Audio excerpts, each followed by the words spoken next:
Please go ahead. We are live now. Okay, thank you, Espal. Good morning, all of you.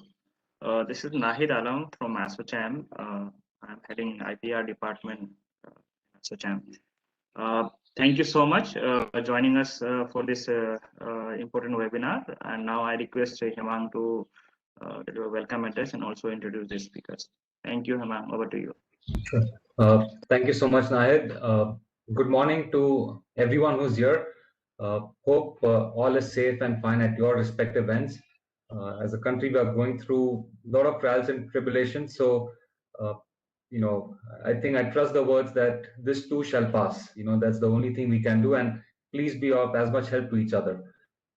Now, with the theme for today, IPR Best Practices for Innovators. See, the only way out of any crisis, whether it's your business crisis or anything, is out of innovation. Innovation has helped us through the ages, and it's the only way forward. Now, with that theme in mind, we also know that one of the big drivers of good business in the country, good innovations in the country, comes from the world of startups and SMEs. I personally come from a business family, what you would call as traditionally small businesses in the wholesale markets.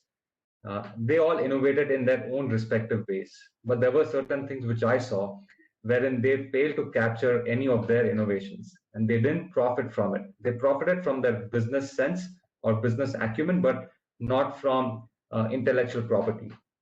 So I have a personal connection with how IP can really benefit. And now, having worked for a company that deeply values innovation, I know how much of a difference it can make, to especially the tech world. Now, along with me today, there are several distinguished guests. So let me just give a brief background and welcome them all today. First, we have Mr. Jitesh Chaudhary. He is the director for CDAT, which is the Center for Development of Advanced Computing at Silchar. He brings an interesting product management experience with a strong background in embedded systems and hardware. We also have Dr. Vinita Jindal, who is the Chief IP Manager for Technology and Management at BIRAC. BIRAC is one of India's leading biotech research institutes. They encourage so much innovation, and I'll tell you briefly later about the work that we are doing with startups, and we actually get a fair amount of startups that have been seeded by BIRAC, and then they are advancing and taking that up to market. We are also joined here by Mr. Jatin Trivedi, who is a fellow co-chair with me at the National IPR Council at ASSOCHAM. He is also a senior partner at a very respected IP firm, yjtrivedi&co. Mr. Trivedi has written a bunch of books on IPR law and practices, and also, a lot of his work, is tied with startups and SMEs. We have Mr. Balwant Rawat, who is an IP leader and innovation management at Daimler. He's a dear friend. I've been interacting with him over the years, and I know how much he's passionate about increasing innovation at Daimler, and especially if you're familiar with the cars that Daimler produces, most notably Mercedes, but of course other areas also. Balwant has been recognized as amongst the world's leading IP strategists by IM Strategy 300 for the past 3 consecutive years, and I'm sure for many more years to come. Finally, we are joined by Dr. Anurag Agarwal, who is a professor at IIM Ahmedabad. He's a recipient of their Marti Manaraya Gurunath Outstanding Teacher Award. He has published a bunch of books. I'm familiar with his work, on business and intellectual property, and I especially highlight the portions where he brings up this fictitious place of Anarabad, but he ties the world of IP and how startups and entrepreneurs can think about that in a very easy to digest manner. So having said that, and finally, I'm Dr. Hemang Shah. I work for Qualcomm India, and my chief responsibilities are to work with startups in the area of IoT, especially where they are solving problems using mobile edge compute, and they are using advanced AI techniques. Over the years, our program has incubated 65 startups. About a third of them have gone on and launched commercial products. Cumulatively, they've raised more than $80 million in funding. And most importantly for me, they have filed for close to 200 patents, majority of them being filed first in India. And then the market for these companies who innovate out of India is not just India. The market for them is the world. So they're actually filing their patents in rest of the countries in the world also. Now, when we started working with startups on IP, we realized that there was an awareness gap. Some of them were quite aware, they had received good mentorship, but a large number of them did not receive the IP guidance in a practical and easy to digest manner. So we partnered, with NLU Delhi and with DPIIT to launch a program called as L2 Pro. And if you just give me a minute, I'll just pull up my slides and kind of tell you very briefly what that program is about. And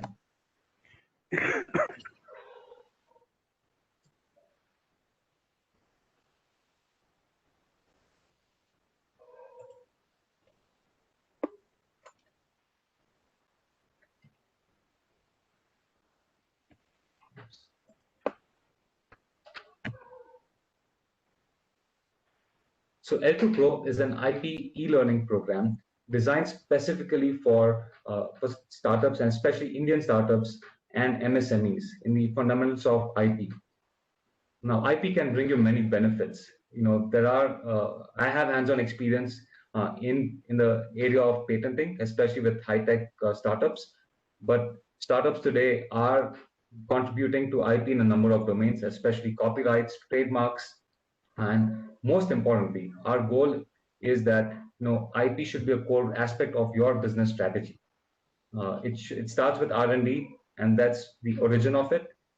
But quickly, R&D translates into how you enter the market, and IP plays a significant part over there. The program is designed into three sections or three levels. We have the basic level, the intermediate, and advanced, where we cover various aspects. Now, if you're a startup, I highly recommend you to go through the basic section. And of course, I'm sure as you go through the course, you'll find yourself more and more curious. So you'll start delving a bit deeper. Now, why is it relevant for startups and how is it? Well, we realize that startups today, may not necessarily need to go through a typical IP textbook. So the way we design the content is to help startups, especially the CTOs. If you're a founder, if you're the CEO of your company, you'll find this material very easy to digest. It's visually appealing. There are quizzes in between which will prompt you and just quickly test your knowledge. And for the folks who really want to put their knowledge to test, there are assessments at the end of each level, wherein if you pass it successfully, you'll get a certificate on the spot issued by DPIIT CPAM, by NLU Delhi and Qualcomm. Now the course is completely free of charge. You can access it on your web browser or on your tablet, through l2proindia.com, or you can search for it on the Play Store or iOS Store. Just search for L2 Pro India. As I mentioned, it's completely free, and you can download it for offline viewing also. These are the partners who contributed to L2 Pro. We've been working with startups since 2016, and the learnings are from a very practical perspective. So really hope that all of you, take advantage of this program, try it out, and let us know of your feedback. With that said, let's learn from the experts and the distinguished speakers that we have here today. So let me now invite Mr. Jitesh Chaudhary, and over to you, sir. I'll stop my sharing. Thank you, Emma. Good morning, everyone. Emma, can I get the host rights to share my screen? Go ahead, sir. Go ahead, sir.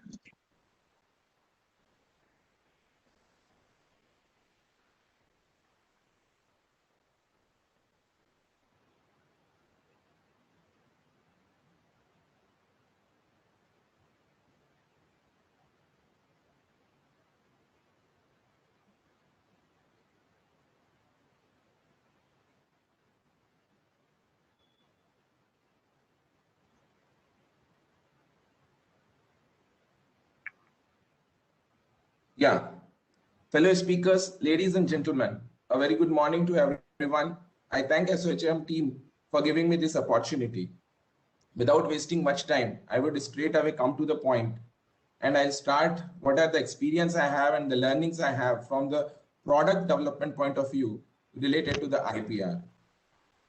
So as we all know that advancement in technology and adoption of technology is essential for the growth of any economy. This will not only happen when there is an ecosystem present, which helps innovation to convert into a viable product and goes to the market. And for this kind of ecosystem, IPR plays a key element to success of any innovation to reach market and earn some revenue. Innovativeness is a necessary skill for anyone. My slides are moving. No, sir. It's only first slide is this. Yeah, it looks to be. Just to kindly remove, stop it, and again share it. I think it will work. Maybe. Yeah.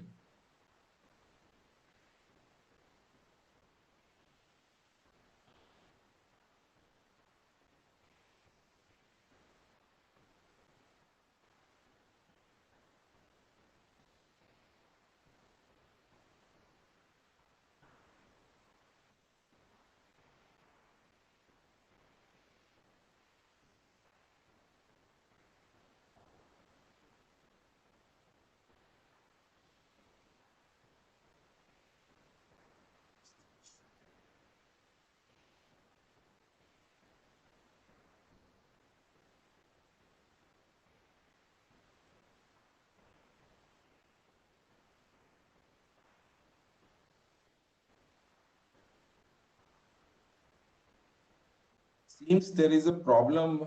I don't know, like why it's not moving. I can do it without presentation mode. I think I can do it. Yeah, I think now it's moving. Yeah. We are not seeing your screen, but I had an issue with the presentation mode at my end too.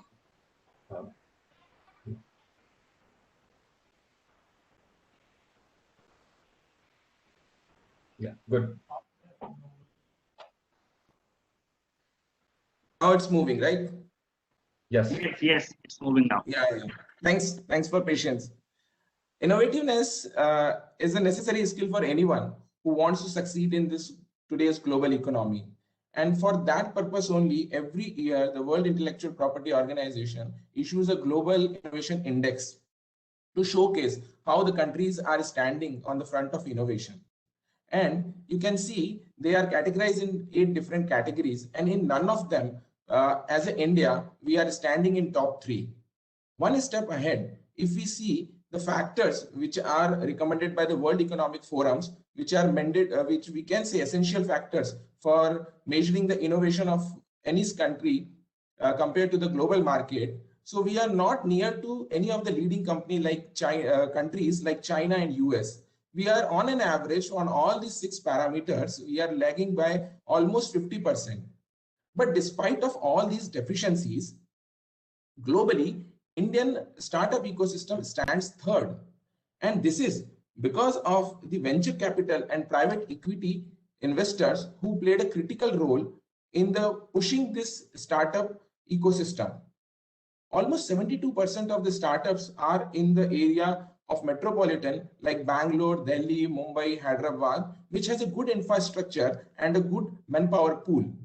Easy access to the funds and the local talents supported by the government has made these ecosystems to reach to the local level also. And now our tier B cities are also participating into this startup ecosystem. Almost 20% of Indian startups have a primary market outside India, which balance the dependency of our startups on only on Indian market. So in case of any problem in Indian economy, they can be recovering their cost from the other markets also. Similarly, almost 90% of the startups has a investment from the global MNCs.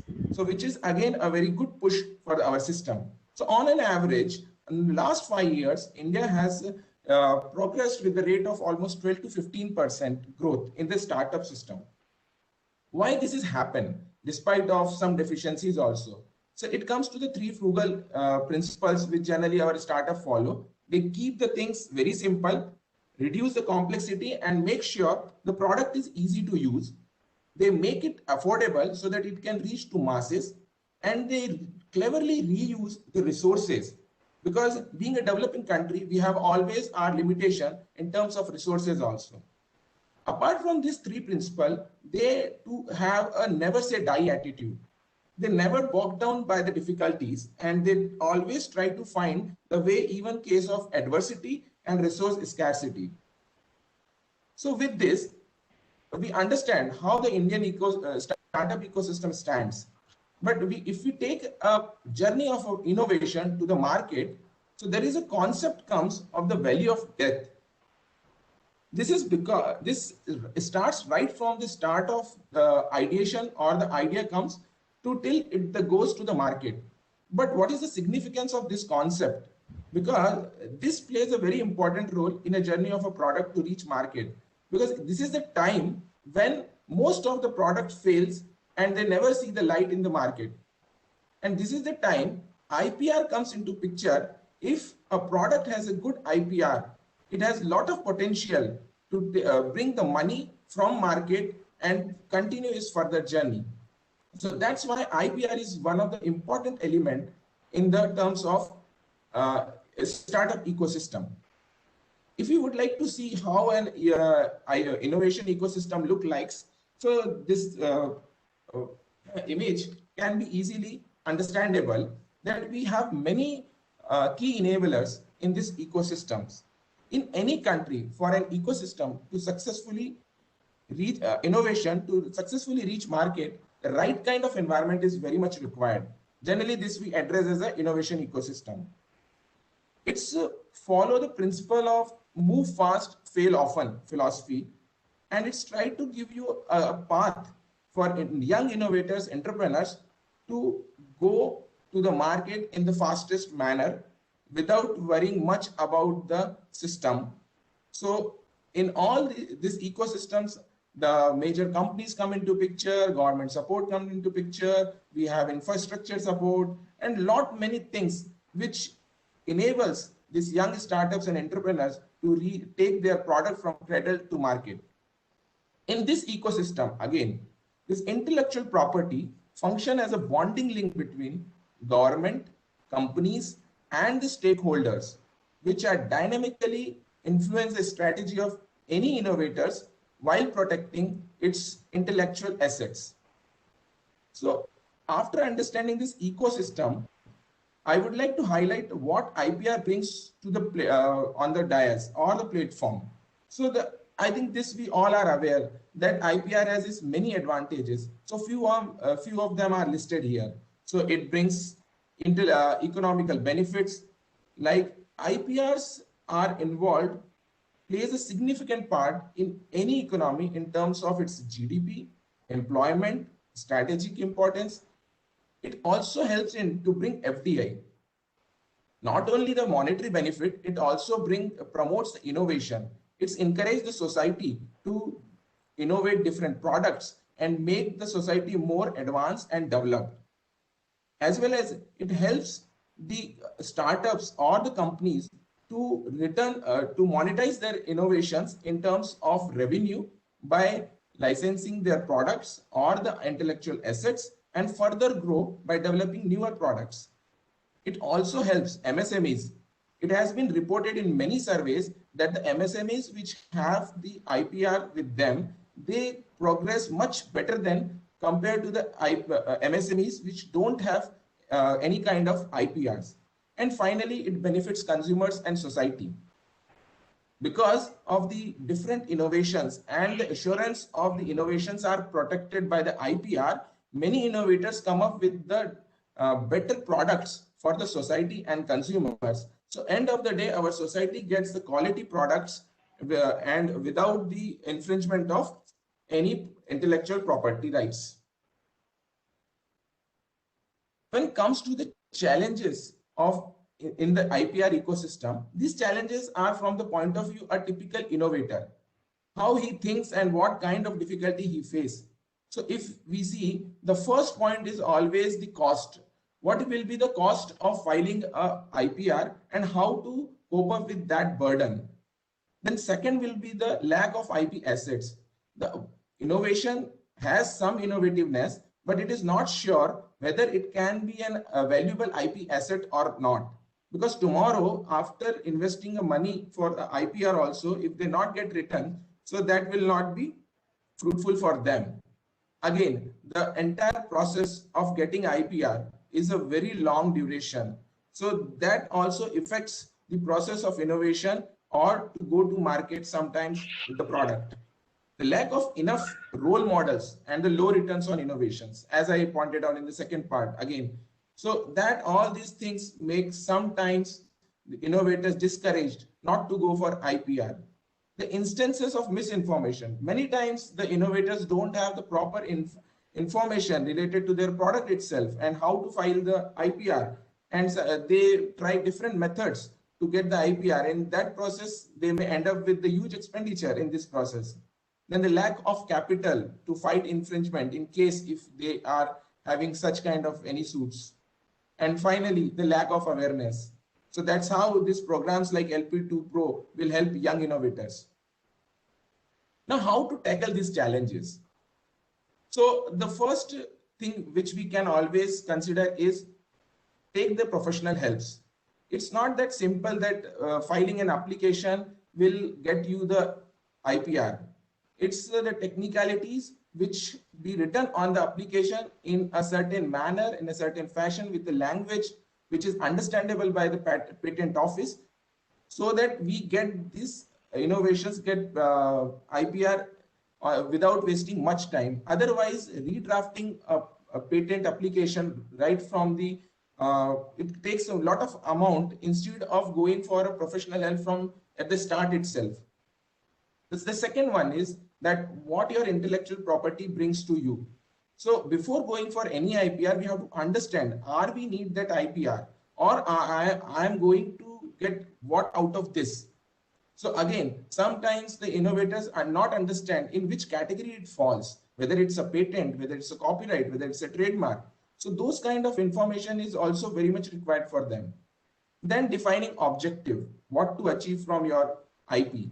So which I already told that sometimes we himself are, as an innovator, we're not aware what our IP brings to us, or maybe just we think there is something innovativeness, let's go for IPR. So this should not be the case. Again, if we have an IP which should be protected, it should be protected as soon as possible. Because if we delay the things, tomorrow someone else will come up with that idea and your innovation will be in doldrums. You may not reach to the market at the right time.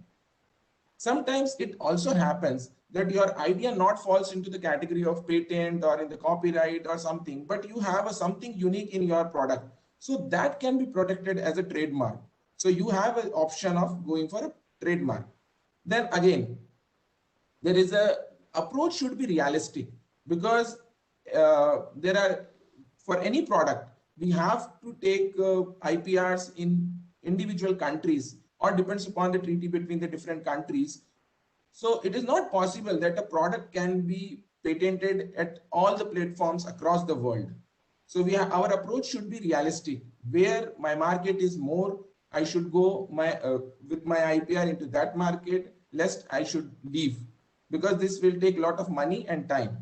Again, the big and controversial. So it's like means whatever the IPR we are generating, sometimes it's become difficult to get patented or get the IP rights for that, because it falls into the category of a product which may be useful for a larger masses, and it should not be protected by any kind of IPR.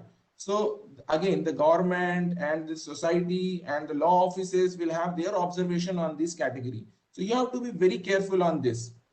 Then all your secret should be kept secret unless it is patented, because it's a proverb that a secret shared is no more a secret.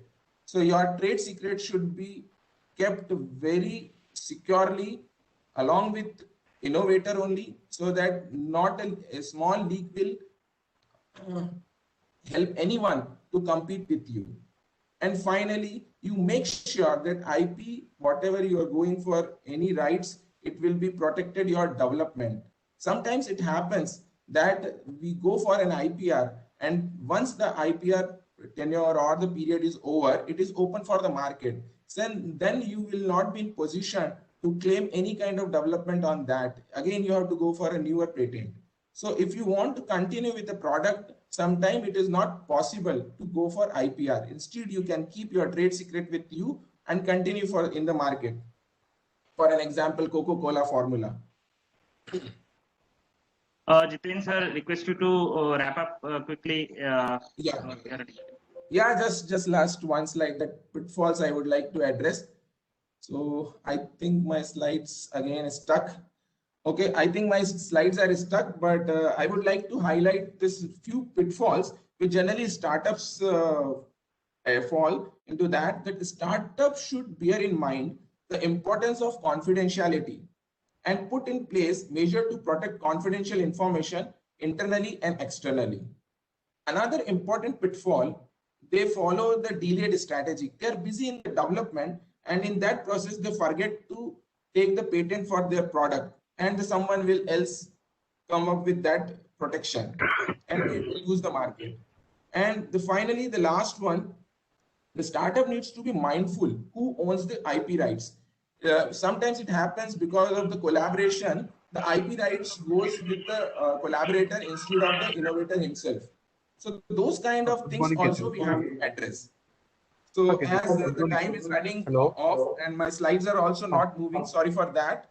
So I just would like to conclude with a few statements about the IPR, that IPR system plays a significant role in helping business to gain and retain the advantage. So IPR system should be in place in this competitive and innovative worlds. Thank you. चलेगा कोई नहीं, मैं मेरे खत्म होते तो मैं ले लूंगा. तो कितने पेटेंट्स हैं आपने काउंट किए थे क्या?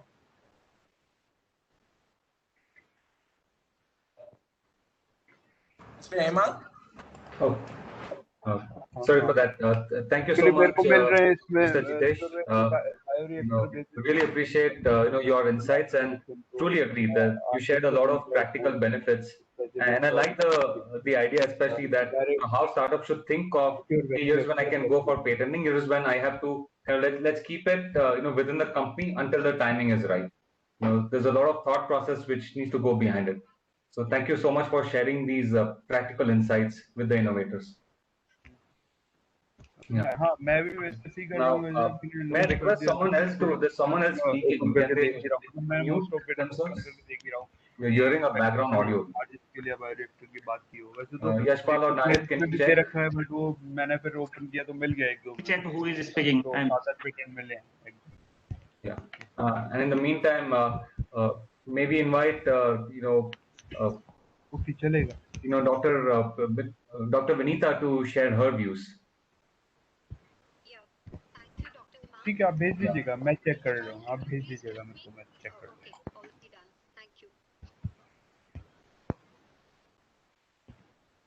ओके. स्क्रीनशॉट भी नहीं आएगा क्या? Request you to kindly mute your mic. I can't see. Okay, ठीक है. हाँ, चलेगा. Yes. Yes, Pal.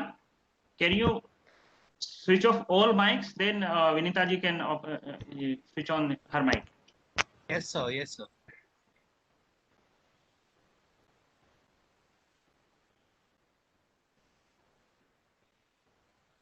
Vinita ji, over to you. Please switch on your mic and over to you. Am I audible? Yes, you are. Okay. Thank you. Good morning, everyone, and many thanks for giving me. Your voice is very low, Vinita ji. We can't hear you properly. Okay. I hope now it is more clear. It's still very low. Hemant, could you hear her properly? And I could hear her. Okay. But, Go ahead. But looks like others are also facing him, because there was one or two comments from the chat box which I saw. Yes.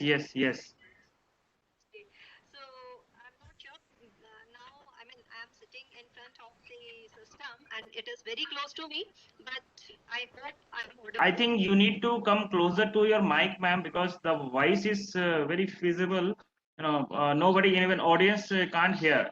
They are. Is it better now? Yashpal, is it better? Still, we can't hear you.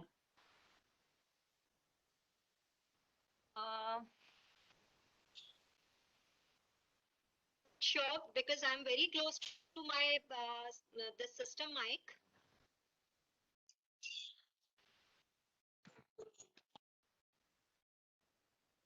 Still, I think there is some problem with microphone. Meanwhile, I would suggest, can you log off and again log in, so that in between we can invite other speaker to speak, and you can come back. Then we will invite you. Sure. Hemang, over to you. Please invite next speaker so that we can. Sure. Mr. Jatin, are you online? Sorry for this, I guess, change of plans, but if you're available. Yeah, Hemang, that's not a problem. I can take it over. Great. I can understand the technical glitch. Can someone allow me to share the PPT, please? Go ahead, sir. Yes, please. Thank you.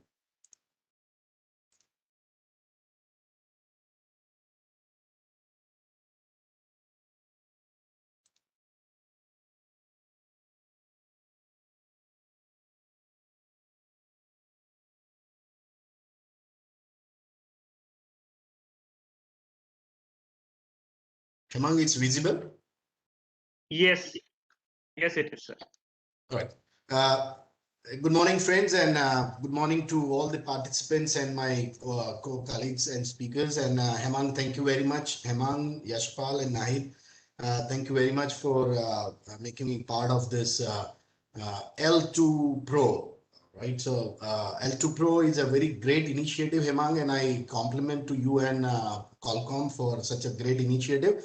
I understand I have 10 minutes, so I will not take much of your time, but I've been told that the most of the audience are either the startups or maybe the young entrepreneurs or the entrepreneurs who is having some or other challenges to understand what the intellectual property, or maybe not able to protect at the right stage, and then they have faced the issues with the intellectual property. So as the Hemang has said, I'm a practitioner. I'm practicing in the field of intellectual property since 25 years. So I'm here just to share a couple of examples, which I was to speak later part because, because of this technical point, I just came it here. So just excuse me that I have stepped ahead one than what you are supposed to follow. So nonetheless, from my perspective, I feel that the innovation is nothing but in a combination of an idea which has an intelligence inputs and which ultimately brings the solution to any problem. And if it has creativity, why the creativity word? I will come to the later part, because it's not limited from my perspective that it is should be limited to the technical part. So if it is not a technical one, but it can be said as an intellectual property, the innovation as well. In general, the intellectual property, briefly, I believe it's Jatin has also covered. So in a brief, I will just tell you that there are major 4 intellectual property which you should know. One is the patent, which covers your inventions, the design, which covers the shape of the patent, the shape of the product, brand covers the trademark, and the content or the creative writings or something covers under the copyright. So these are the major 4 intellectual property which you should know for. And here what I'm gonna tell you is about that why I feel that you should own the intellectual property irrespective of the challenges what you may be having in the past. So very briefly, we talk about where the India stands for the innovation. The India, as we all know, that in its last couple of years has been improving, and it now stands at the 52nd in the rank, then the 57 in the last year. So India is constantly climbing the stairs of the innovation index, and I'm sure that India will do much better in future as well. quickly, I will just touch upon when we are talking about the pandemic which we are facing in India. If I remember some time back, Mr. Bill Gates have said about the India. He stated that I just summarized here is that he recently said about that India is capable of not only developing the COVID vaccines, but it is also capable for reaching out to the world with the production. So that's the strength of the India in terms of the innovation and in terms of the production as well. So this testifies that the India has a huge potential, and globally India is also known for the innovation as well, and which we have seen in the global innovation index as well. So in a nutshell, the intellectual property is nothing but an idea converted into the protectable rights, right? So any idea, be it in a form of, as I said, be it in a form of technology, be it in a form of a shape, be it in a form of a name, any idea which is there, which is converted into the statutory rights, then or a protectable rights, then it turns out to be an intellectual property. But in some of the cases, the intellectual property are detached from the rights, and many of the unique ideas which is associated or attached with the product are not protected under the patent law or a design law or any other law existing in India. But yes, it is called as an intellectual property. It may not be intellectual property rights. Right. So ideally, I would like to give an example where I personally see that in such small product which every day we use it, and it has all the full intellectual property into it. Like if you look at the example of the pen, which comprise of the patent, the nib is patented, which is allow you to write smoothly in comparison to the other products. It has the aesthetic look that comprise the design. It has written the Parker or the brand, which is written in a very stylized manner, which is eye-catchy, and that's a copyright. And the name and logo of the product per se is something which is trademarking. Not going much into it, I'm just coming to the advantage, because I want you guys to know what the advantage of intellectual property and why you should indulge into the protecting your intellectual property. Mind it here that obtaining an intellectual property is a really smooth process now, and fortunately India has in last decade, at least in 5 years, I've seen and I've witnessed that the intellectual property system, the ecosystem in a country has improved in many folds, right? So I do recommend strongly that you should acquire the intellectual property right for any innovations which you bring it in the world, right?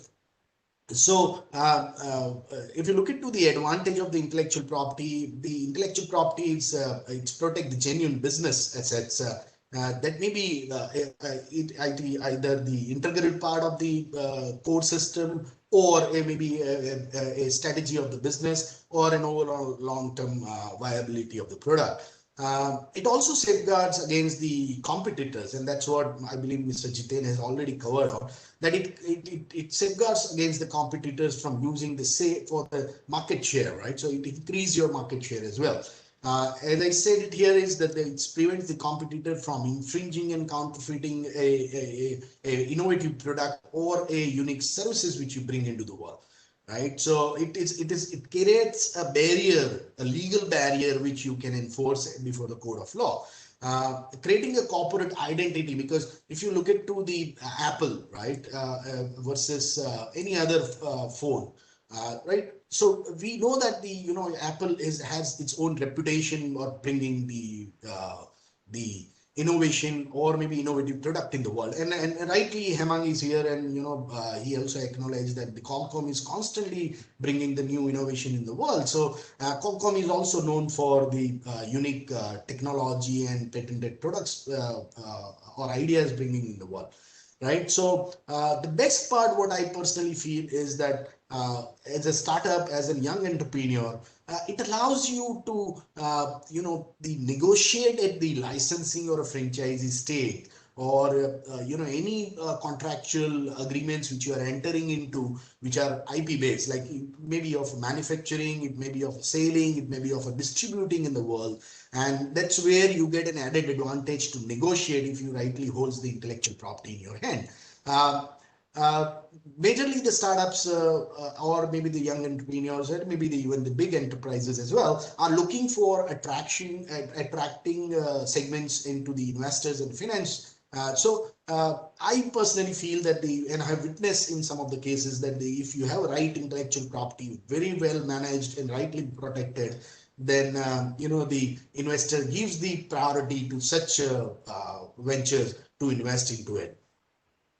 We should not forget that it gives you a different market access, right? It's a completely new market because it's a new product altogether. All right. According to one survey which I was referring is that the IP initiative industries is established and generate 72% of more value added per employee. So that is something as an entrepreneur you will be more keen for looking at. From my perspective, I believe that one slide in nut and shell I can say to you is that the journey from the intellectual property protection to an economical growth. Conventionally, if we look at that, the best, better IP protection, if we have, and if it is systemized way we have protected, then it stimulates the innovation within the organizations. The stimulations definitely brings the improvisation because it's motivate the person who's involved into the research and development. And when they are motivated, they are out to bring the new and better product. Now, if you have a new and better product, it goes without saying that you will have a little bigger market in comparison to your competitor because you have a new product altogether, and and a better product will definitely brings the bigger market as well. Since you have a monopoly market, bigger market, added market, or maybe the additional market space where you can monopolistically market your product, it will by default will brings the economical growth into the organization as well. So whether it is be it a small or a big, it doesn't make any difference, but the journey of the intellectual property protection and the economical growth will remain the same. So not touching upon here because this is something what the WIPO has been time and again saying. My coordinator may allow me to skip couple of slides because I want to share the examples with them. In a nutshell, what the intellectual property and innovations are two sides of the same coin, right? You cannot leave one part and acquire the other part. So it cannot survive without each other, right? So as I said that the intellectual property contributes some way to protect new innovations and invention, that gives you an added market, and that's how the intellectual property will be connected with the innovation as well. Let's look at some of the interesting examples which I believe that they are heads off to them, that they have strived for the protecting their intellectual property and they have done phenomenally good job in the respective industries which they are into. The first example which I thought to share with you is that the Utchata, which is one of the closest to my heart, is that the innovator, the designer, I would say, the two designers who have invented the rainwater harvesting, which is generating up to harvesting up to 100,000 liters of water. Not only that, but with the maximum peak of 1.5 kilowatt it can generate. So Utchata is nothing, is simply a canopy that captures the rainwater and then filter in 5 steps, and it makes a drinkable water. So it works on the solar electricity generator as well. So this is nothing but I believe that it's a very unique innovation. And if you look at that innovation per se, it not limits for that you need to have the big infrastructure, you need to have the big setup to bring the innovation in the world. Similar way, the guy called Arun and Arun from the state of Kerala have came up with a very small turbine, which is in size of the ceiling fan, and it's very low cost, but this turbine generates the 5 kilowatts per day, and cost is less than an iPhone or any other phone. And these people, this Arun and Arun and Anoop, have been named in the top 20 clean tech innovation in India. So you can see that what level of innovation people bring it in the world. And it's not necessary, again, I'm saying that it's not necessary that it has to be very unique or maybe a big product per se. So this is another innovator who has converted the moistures into the air purified drinkable water. And this is something which is in need of an hour. And people have been calculating, or people have been forecasting that, in coming days, there will be a scarcity of the drinkable water. So this kind of product will definitely help the world in a coming future. So this apparatus brings the drinkable water with the help of computerized sensors interface with the UV filter fitted into it, and in 1 hour time, it device extract nearly 1.8 liter of water from the air. So this is something, if you look into this, these small innovations which people bring it in, and these are the product which goes into the market, and they have been trying for the commercialization of this product. If that is done, so you can imagine that what level of the market space they will be acquiring in the world, not limited to the country, but it will be in the world. So the innovation is not limited to a product, and as I debate from the innovation into the technology, from the innovation into the workplace. So we know all that globally the place called WeWork is another innovative concept and provides the sharing the workspace. And it has placed the work then when people cannot work from home, the public library or cannot afford high rented premises. So if you look into the WeWork, as in 2019, the WeWork has 848 location worldwide, with the 36 of them operating in India.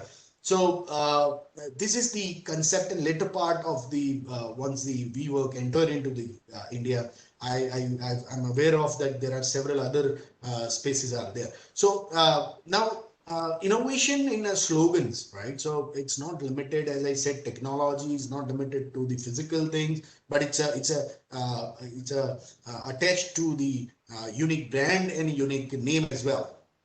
We normally go to the Starbucks and we see the unique names, which is called Vente, Grande, and Tall, right? So these are the brands which has been innovatively brought by them into the market just to stay distinct from their competitor, instead of telling them large, medium, and small, right? They could have named this, which is popularly known in the world, but they came up with this unique name, and that has given them an advantage to protect and stay competitive and stay unique from the other part of the other competitors as well in the world.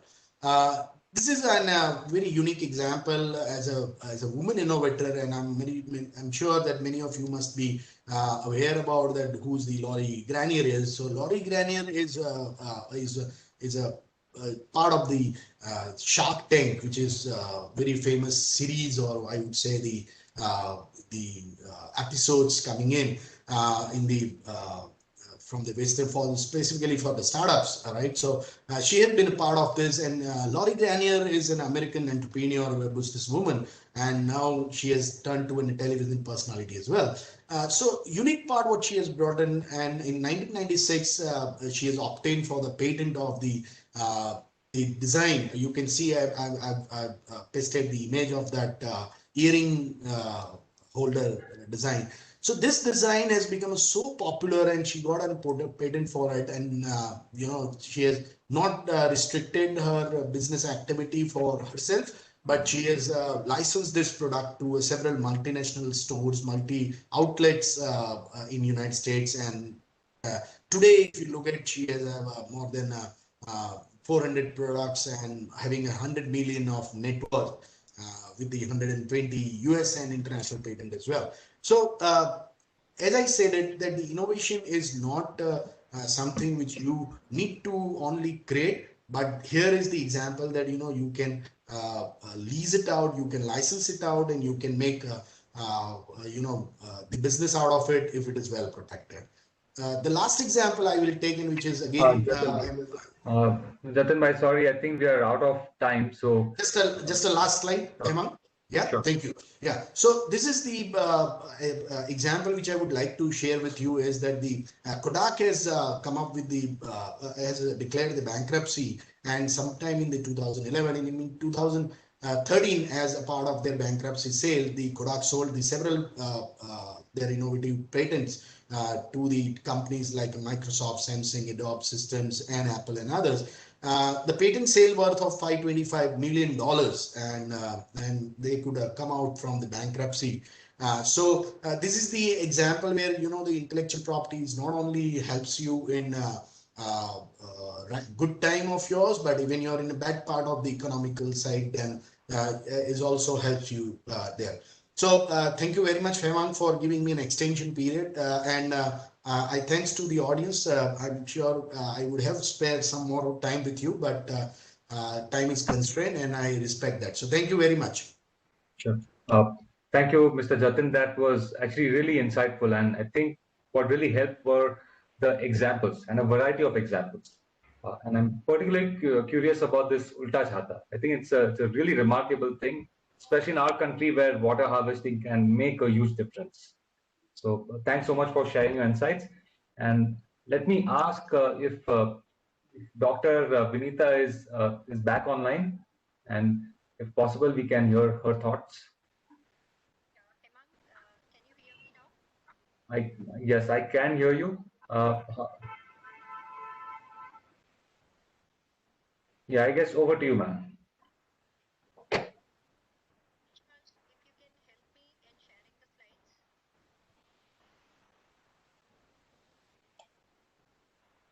Go ahead, ma'am.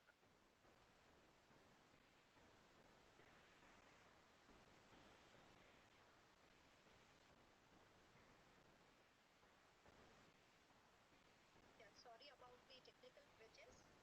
And first of all, good morning, everyone. And thank you for giving me this opportunity. So let me very briefly mention about what are the important considerations and the best practices that any innovator should or maybe a startup should keep while developing any product, or if they are developing a services. So what are the important considerations they should keep in mind? So we all are aware of this innovation cycle, and we must have seen this innovation cycle in some way. So any startup or any innovator, when they actually start the innovation process or innovation cycle, they have some idea, they want to pursue their idea. So so during this ideation process, how they start developing their product, how they think about their product and services development. And within this process, what happens, because they gather and they collect a lot of information, maybe from the internet, from the literatures, from any other sources. So when they collect this information to pursue their idea and to develop some product, they come up with a lot of knowledge, lot of information. And during this process, they also come up with some intangible assets, which are very important and very crucial to have these intangible assets when they develop some products and services. So as soon as they identify what are these intangible assets and how they are able to protect them, they are able to generate, or they are able to come up with the protection of these intangible assets, and they might be able to generate revenue with the help of these intangible assets by way of protecting them. And we also aware of the fact that all these startups, all the companies who are working in this innovation cycle or innovation process, they always face several kind of issues, which could be hiring of the qualified personnel, how to raise capital, and how to protect the intangible assets. And we also know that these intellectual properties are the most valuable asset for a technology startup. So it becomes very essential uh, for the startup to protect them, because in somewhere, and they might be getting, or they might be approaching to the venture capitalists for obtaining the fundings. And also these protecting the intellectual property rights, they will also be able to prevent their competitors from unfairly competing with them. So we all know what is the intellectual property rights, and Mr. Jitesh and Mr. Jatin has already they've already covered a lot of content. So quickly, if I am able to explain about what is intellectual property, so it is basically creation of mind or the human intellect, which actually results in the useful invention, and it could be anything. Anything could be means like literary and artistic work. It could be design. It could be symbol, name, and images.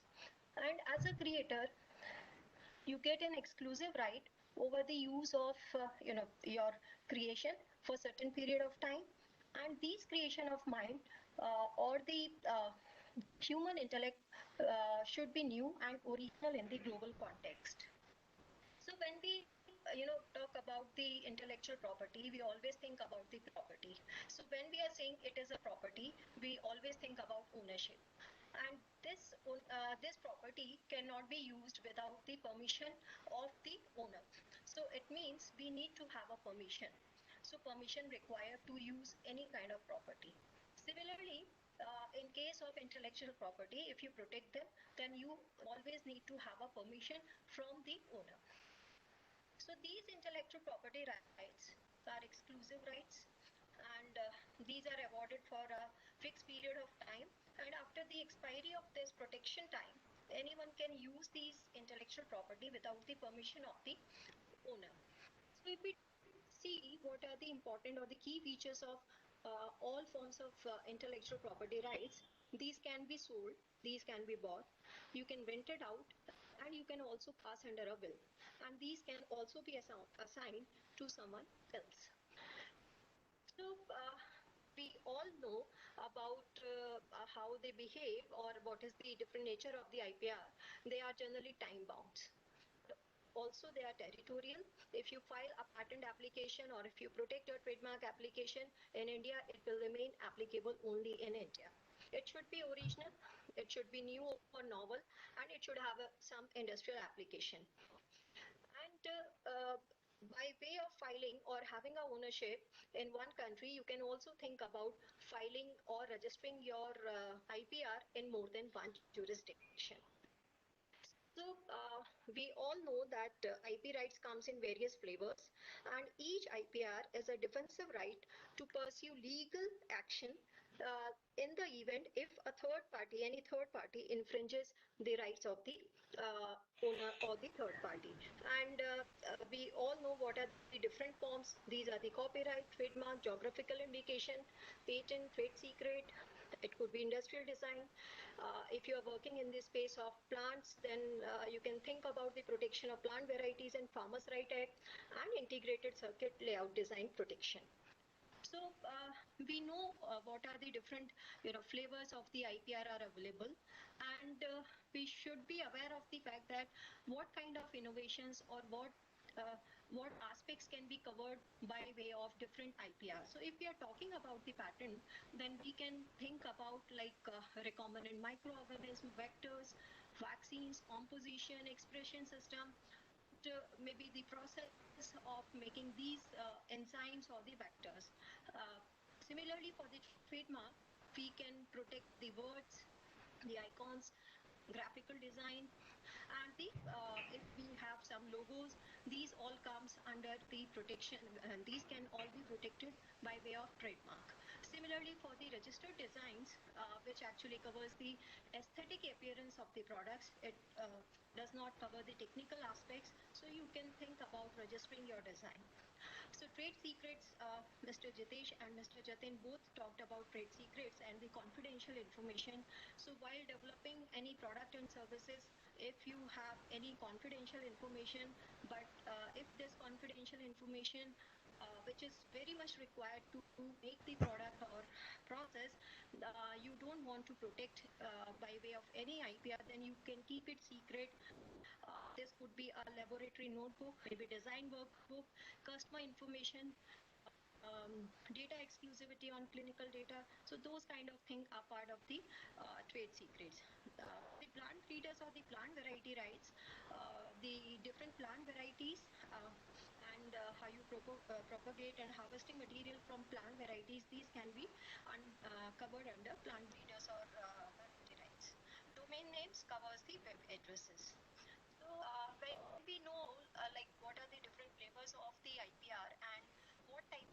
information can be protected under these IPR. So let's identify the core intellectual IPR assets. So this is just a snapshot, and we will briefly see in the subsequent slides how we actually identify. So we actually we identify the company name and the domain name and trademark, and then as soon as we identify them, then we check for the infringement and we try to register them. The parallelly what we do as a startup or as a company, what you can list out the various products and services which you are offering, or which you the products which you have developed, and then categorize according to services and products, whether it be a subject matter of patent or trademark or confidential information you have to keep for those products and services, or it could be a subject matter of copyright. Then you can think about like whether it should be we should go for the patent filing or we should go for the trademark, or it is worth protecting products and services which we have identified. So let's discuss briefly all the components. If we are selecting a company name, domain name and trademark, so you can select a name that can be used as a trade name or a domain name, trademark. Then identify the products or services. So what you can do, you can take the entire list of the product and services, break down the product and into products and services into its individual component, and these products and services could be software, factors, devices, depending on the nature of the startup or the company in which sector you are working. And services may vary from genome sequencing, gene knockouts and technology consulting, or you are developing a software and you are providing software to the customers. So these things can also be a part of the services. And then the next step would be the categorization of the company's product and services, which we call it as a IP inventory. So as soon as you are ready with the list of the product and services, and what we will do, now you can create an IP inventory, like how the items on the list can be further categorized under different forms of the IP.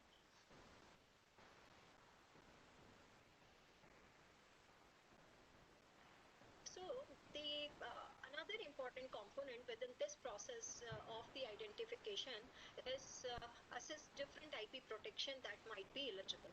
So first you have to check whether the goods and services or the products and services can qualify for a patent or not. So to qualify for a patent, you have to check for the patentability criteria, which includes the novelty, inventive step and industrial application. And we all know that patent they are important as they play an important role in the entire technology life cycle, starting from the initial research, development and diffusion, and even you can think about licensing to the third parties to expand the financial gains. Now you can assess the potential, having the potential trademark, and then you can think about registering. You can start with the company name to register as a trademark, and domain name can be a part of it. Similarly, for identification, or you can assess about the potential copyright, where you can think about having a copyright in your products and services. And copyrighted material, this work is covered mostly in books, music, paintings, technical drawings, computer programs, software, databases. These could be a part of the copyright registration or copyright protection. Dr. Vinita, may I request you to wrap up within a minute, if possible? Yeah, sure. Thank you. Sure. Similarly, for the confidential information, you can have a look on the entire list of the product and services, where you can, see or you can assess what are the potential confidential information which can be kept as a trade secret. And you can go through the company document, the procedures, whether they have any commercial value, and also which has not already been disclosed to the public. So the another thing is you have to ensure about the novelty, whether whatever IP you have identified, whether it is patent, trademark, copyright, is actually it is novel or not. This can be checked with the help of the different IPR searches. It could be patent search, or it could be the trademark or the copyright search. With now the last component in this is it worth protecting? So you can again review the list and identify which items do not need IP protection, and as soon as you are able to identify which are not qualifying the criteria of patent or the trademark or copyright, you can list them differently, and you can categorize them. These are the items which does not need IP protection, and these are the product and services which require the IP protection.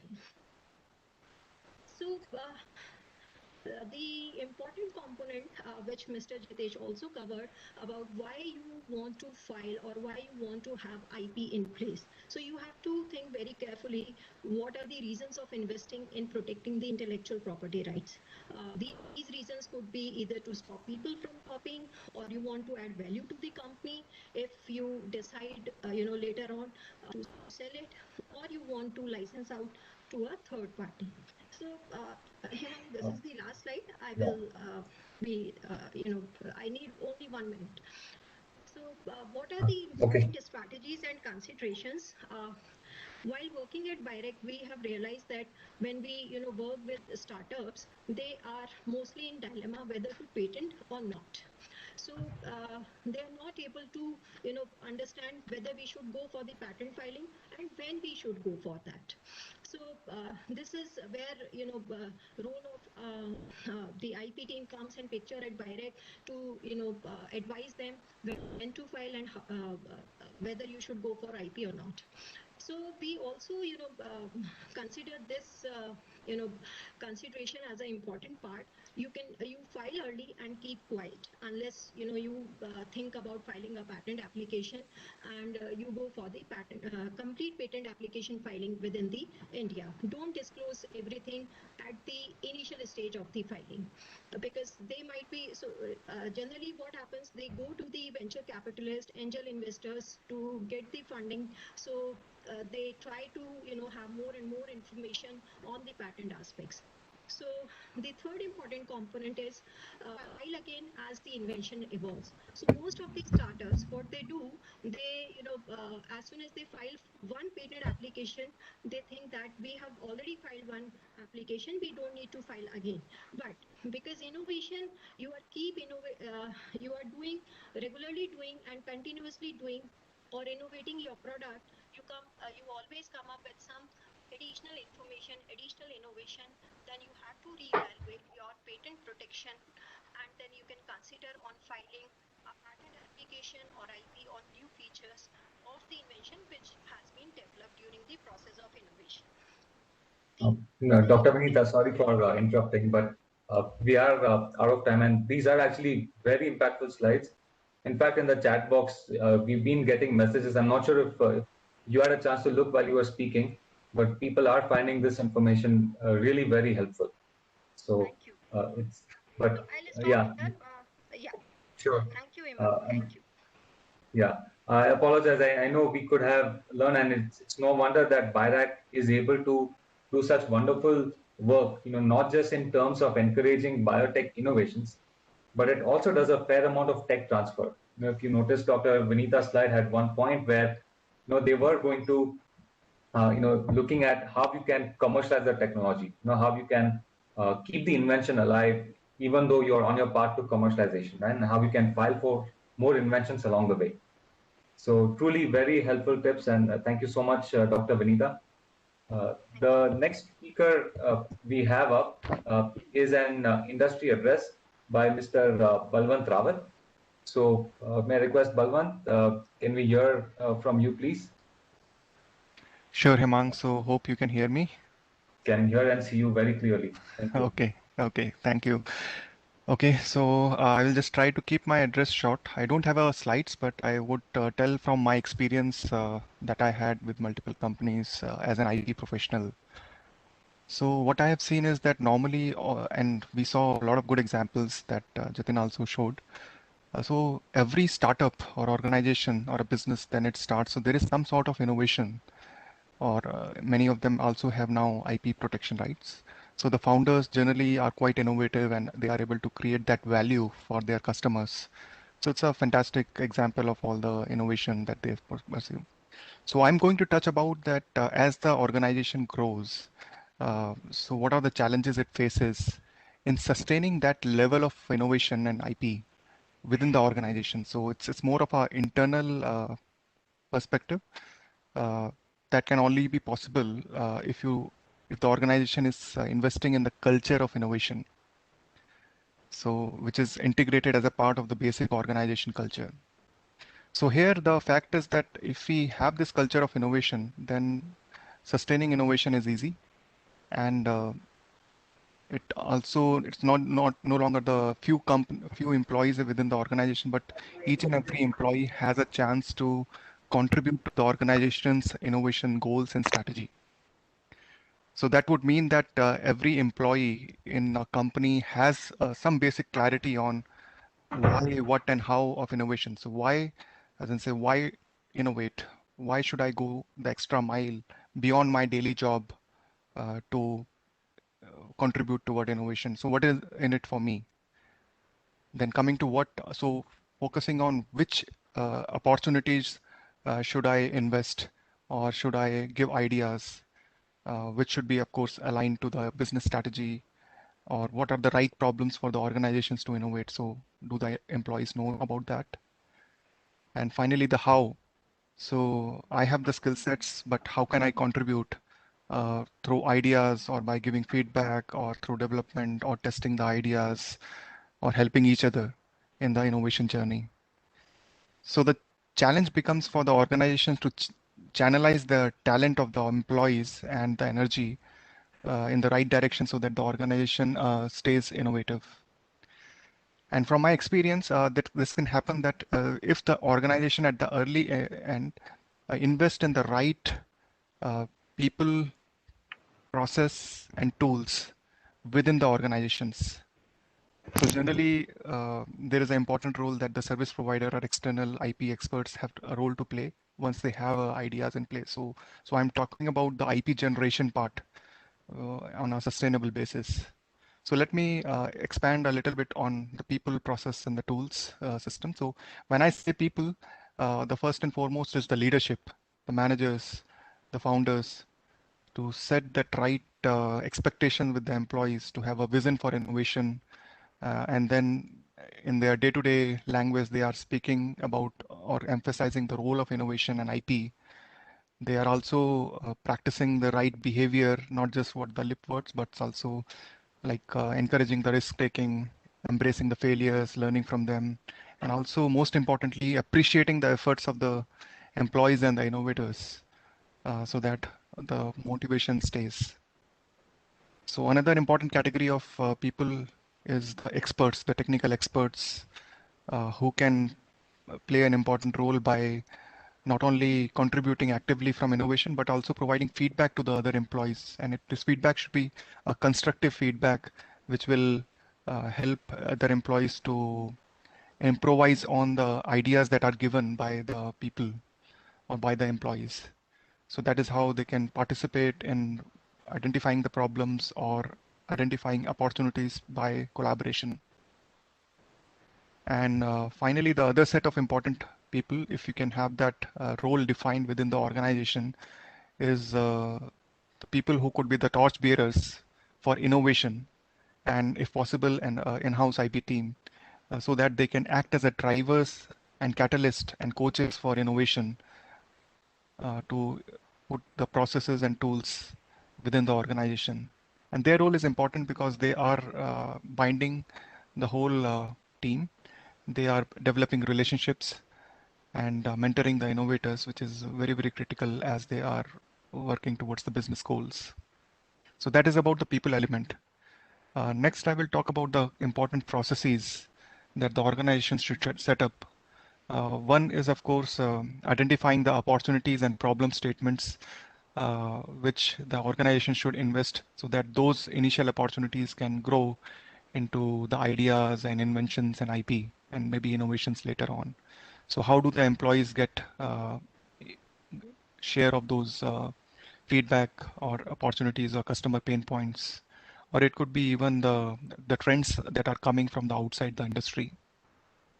So as a process, there should be some way for the organizations to collect the ideas and have a process to evaluate those ideas, provide feedback, a process to do a basic check of whether these ideas or innovations, do they have any IP risk from outside, which can be detected early through the right uh, partners or right IP experts to do the clearance check. So there should be a process to build that basic awareness about and on a continuous basis doing that.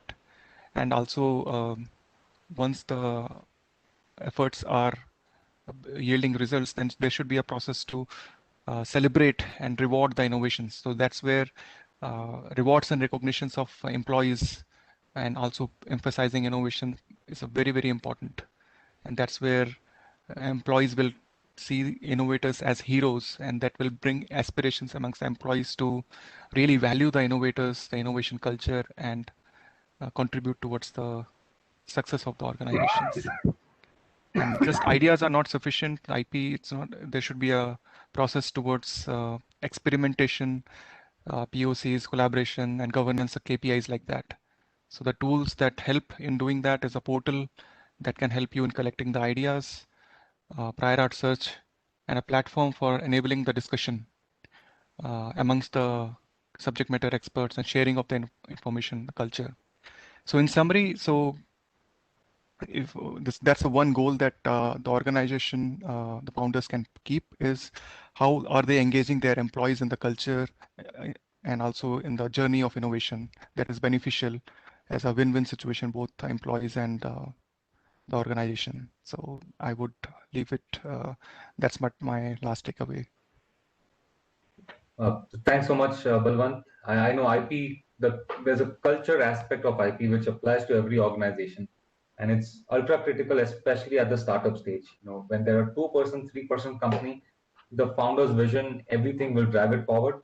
But as you rightly said, it has to be nurtured in various ways, through recognition, through rewards, through fun competitions and contests, so that that torch is passed from, the founders to the next generation of leaders.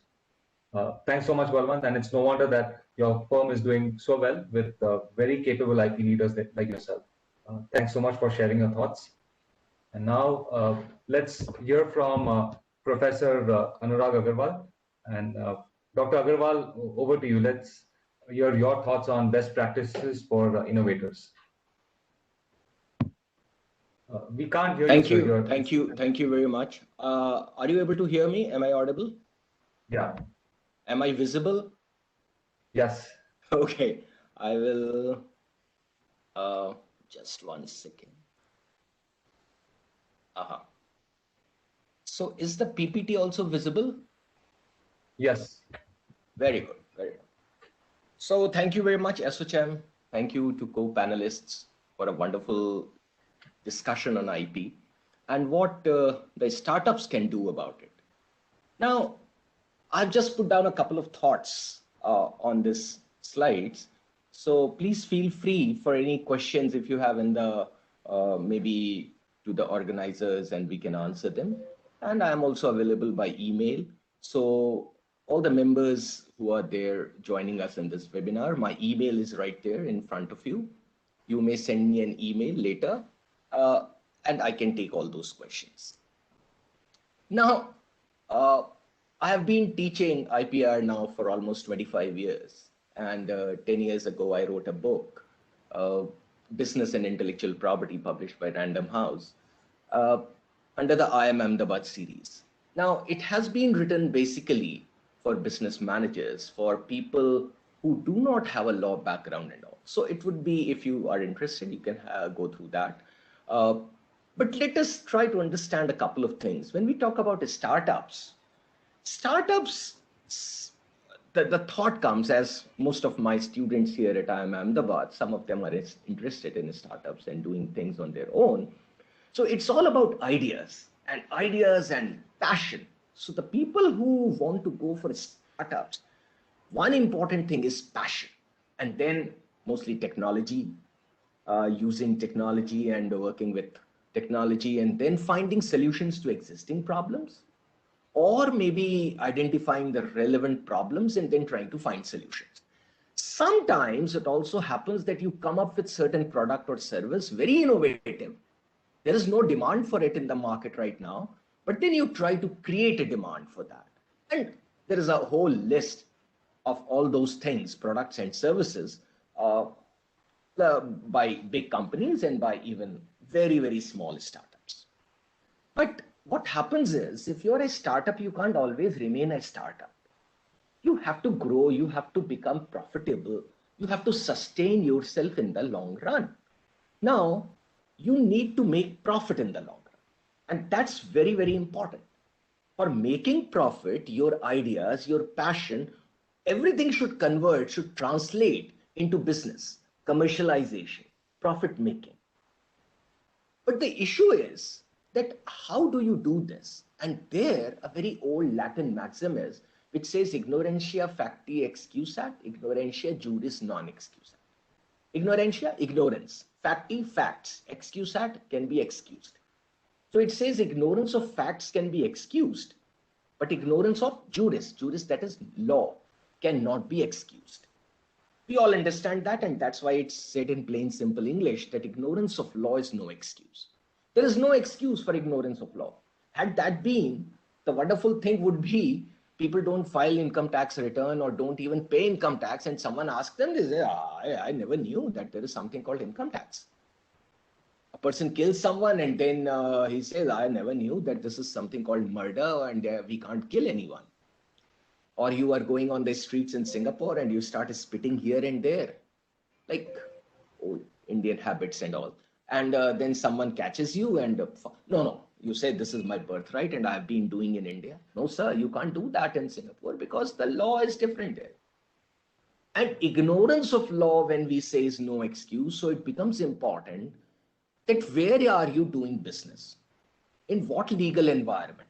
And that will make all the sort of difference for people to understand IP and how the startups are going to make use of that IP. So it is essential to know the IP law, and particularly in the jurisdiction in which you want to do business.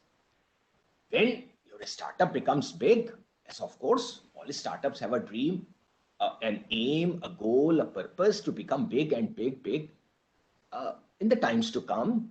And you go from one jurisdiction to another jurisdiction and you start becoming a multinational, transnational company.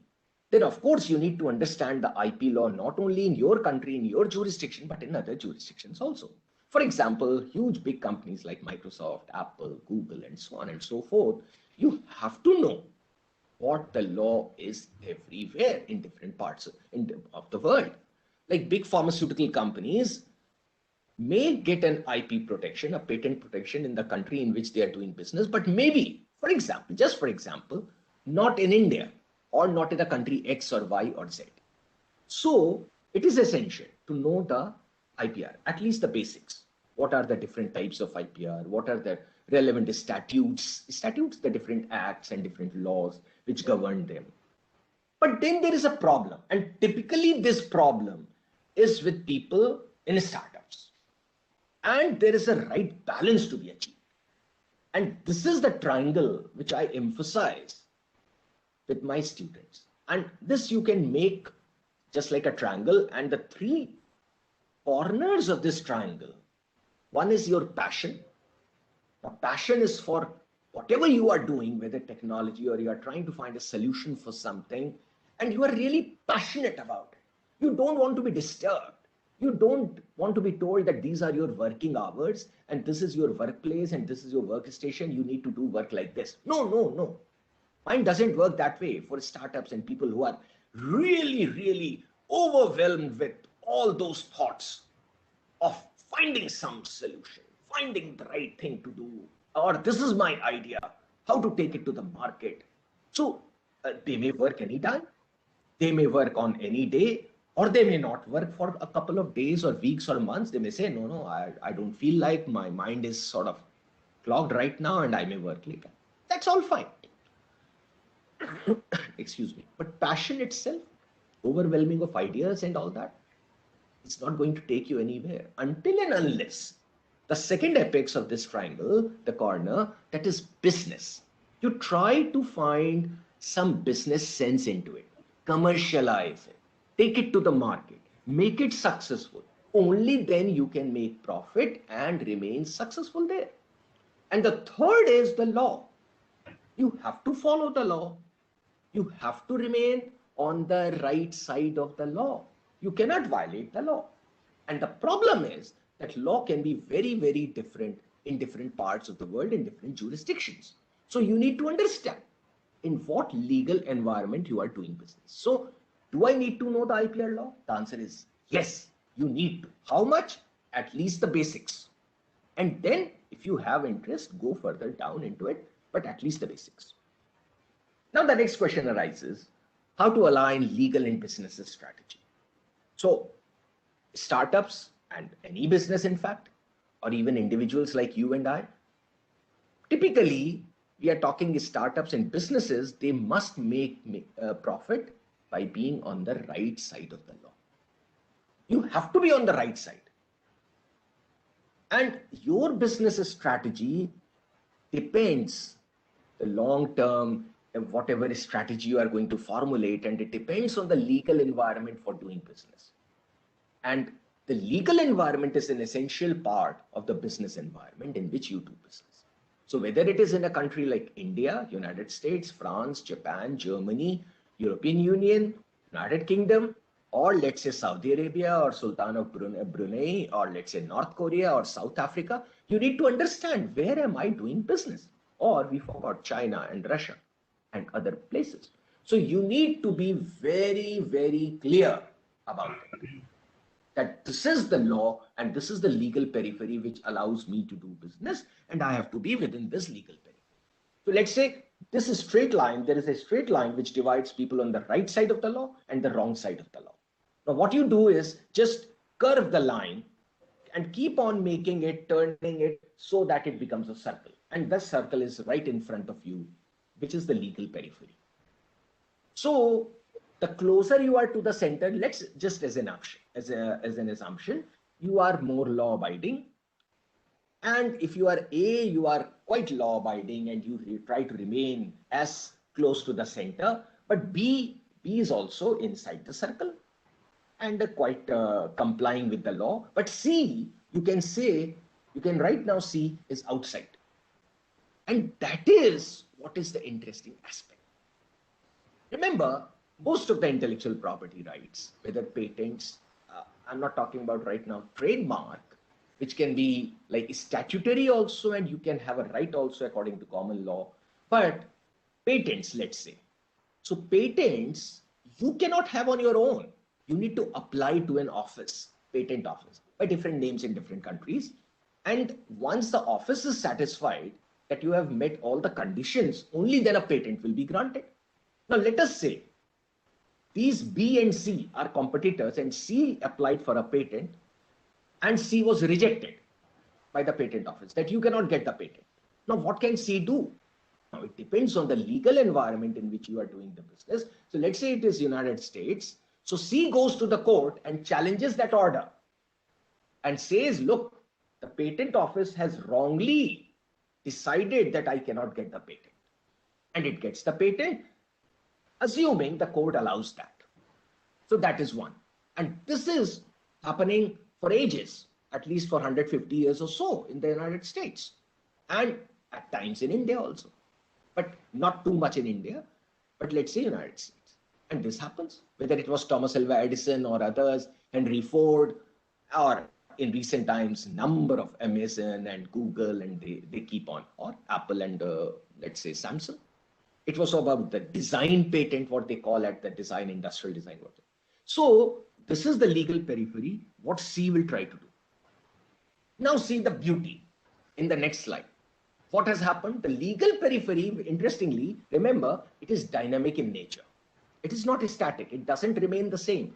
or not necessarily it remains the same. It can change.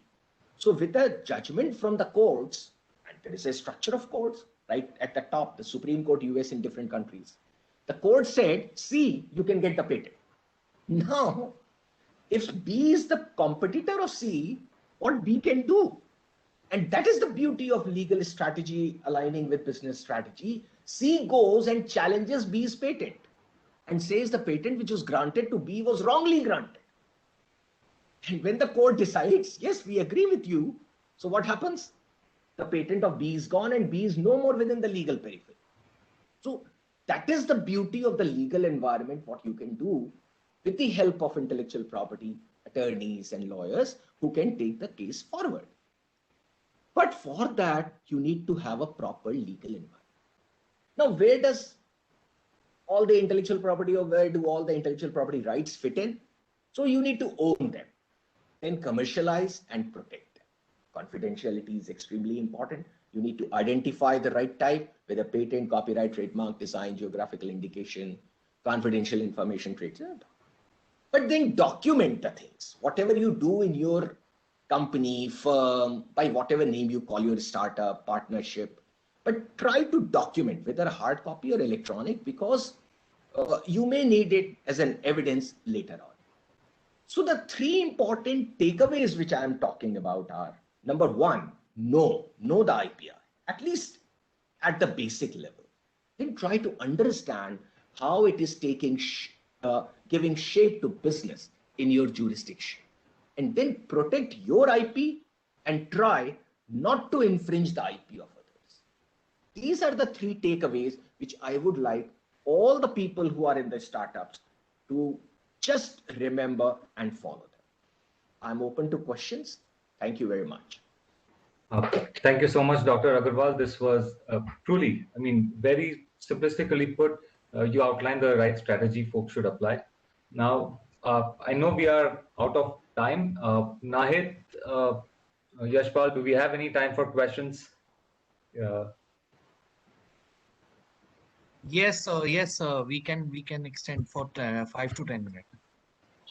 Okay, so let me, in the chat box, I was paying attention to some of the questions which have come in, and I'll open it to I guess, whoever wants to address it. But maybe the first one is what can we as law students do to increase awareness about IPR among potential innovators? Maybe I will take it. Sure.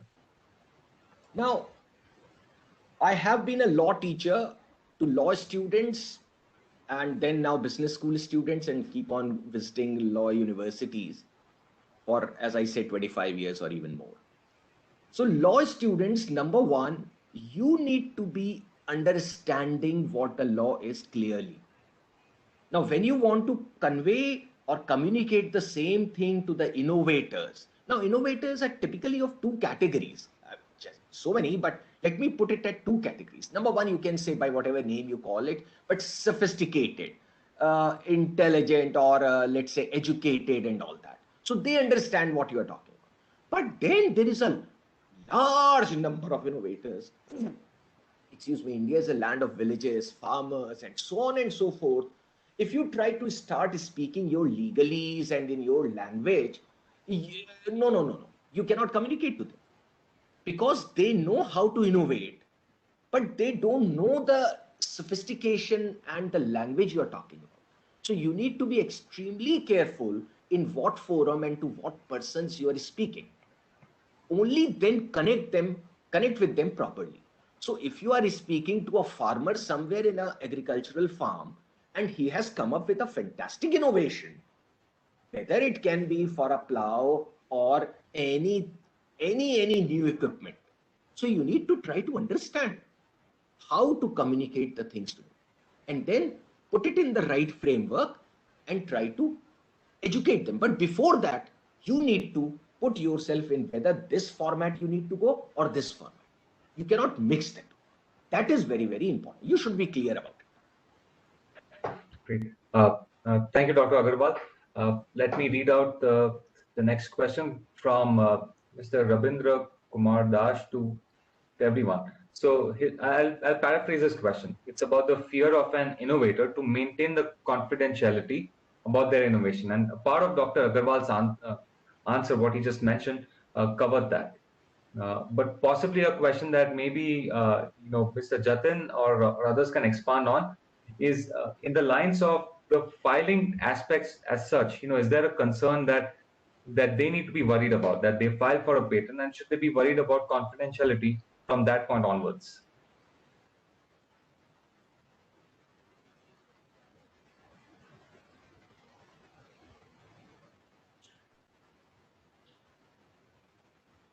Let me give my take on that. So, see, the thing is, once you file a patent, right, it will not be published for 18 months, and that is by design. Patents remain hidden from public view until that time. And it's one wonderful thing that especially innovators need to do. So I come across startups and all that before they're going to any external presentation, such as they might be pitching at a competition, or they might be having a product demo. So at that point of time, before that public disclosure, it is always a good practice to at least file a provisional patent application if patent is the right category. Right? If not for a full filing, a provisional patent. Because what that does is it protects your innovation before you disclose it to the public.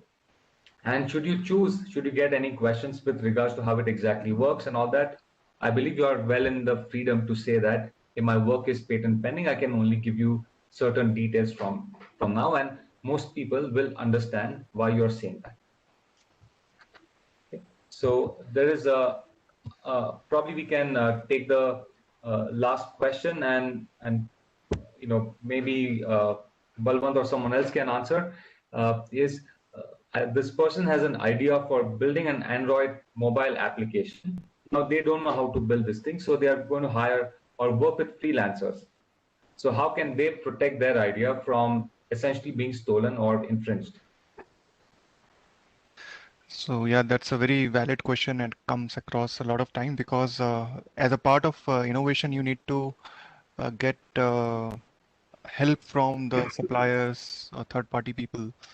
So there, during the entering the agreement itself, one needs to clear about how the further development is going to be protected, and based on the innovative contribution that either party is giving, so you can also give credit. So it could be a joint development also, so that it could be joint owners also, or if it is a work for hire which happens there, then you can actually make it clarify that whatever the intellectual property is coming, it belongs to the person who is funding the project. So in that case, it's very, very important to make it clear in the beginning itself, so that there are no disputes later on. Great. Thank you so much, Balwant. One last question we can address it just came in is, can we file a patent for a design of a product? So it's not I believe the technical work that they're after, but they're after designs. I know a number of us can answer it, but is there anyone who would like to go for it first?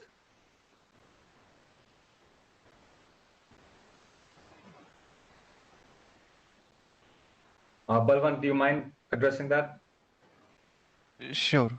So the design part of it, there are different countries, they deal it differently. So for example, the US and the China, they treat it as a separate category within a patent system itself. So you can file a design patent in those jurisdictions.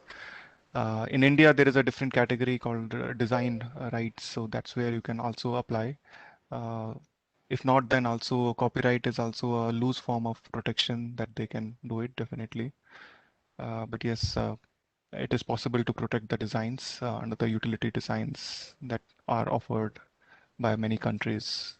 So depending upon where your invention is going to be commercialized, you can see what are the mechanisms in that country to protect it. Thank you, Balwant, and really you covered all the bases over there. And this is something that we come across in our startups who are creating products. So let's say they might be creating a drone or any IoT device before they go towards production. Because when they start, the prototypes look like pretty much like college projects, right? Where things are working, the idea is demonstrated essentially, but before they actually launch the market in a product, they have to really optimize the design so that their end users can work more comfortably with the device. It looks more visually appealing to them. So industrial design rights do play a very important part. It can be an overlooked part also because that's not on the primary radar for a number of these folks. So thanks so much. And I think we are well past our time. I firstly thank all the experts that joined today and shared insights. Really valuable inputs, and was great to see the validation from, I guess, our customers today, right, which were the attendees. Then of course we thank all the participants today. Thanks for really being attentive today. These days we have a lot of webinars ongoing, so your time, your presence here shows how much you really value this material. And I hope you have a lot of, I guess, take home or homework to do after you're done attending this session. Thanks so much, ASSOCHAM, for organizing this, and I wish you all a very pleasant day. See you all. Thank you so much. Thank you all. Bye. Thank you very much. Thank you for having me for this.